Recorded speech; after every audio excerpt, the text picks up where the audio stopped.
মুর্শিদপুরের মানুষ হচ্ছে সবসময় শান্তিপ্রিয় মানুষ। এরা যার যার কোনো ব্যস্ততা নিয়ে ব্যস্ত, সরকারের কোনো প্রভাব পড়েনি এবং যার যার জায়গা থেকে তারা সবাই ভালো আছে এবং সেফ আছে। বেচা কেনাও খুব স্বাভাবিকভাবে হচ্ছে এবং মানুষও স্বাভাবিকভাবেই জনসাধারণের যে চলাফেরা সমস্ত কিছুই স্বাভাবিকভাবেই চলছে। কোনো ধরনের কোনো সমস্যা এখন পর্যন্ত আমরা ফেস করিনি।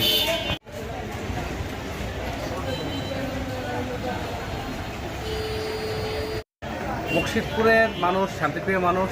এখন মুর্শিদপুরে এই জ্বালাও পোড়াও অগ্নি সন্ত্রাস, এই ফ্যাসিবাদের দোসর এরা এখন মাঠে নেই। ফ্যাসিবাদের বিরুদ্ধে আমাদের সকলের ঐক্যবদ্ধ হতে হবে। এই ফ্যাসিবাদ বাংলাদেশের মানুষ তাদেরকে বয়কট করছে। এখন ফ্যাসিবাদের ডাকে কেউ আসে না, ফ্যাসিবাদের বাংলাদেশে কোনো স্থান নেই। এই ফ্যাসিবাদ বাংলাদেশ থেকে এরা বিতাড়িত হয়েছে, এদের জায়গা এখন দিল্লিতে, ইন্ডিয়াতে এদের অবস্থান।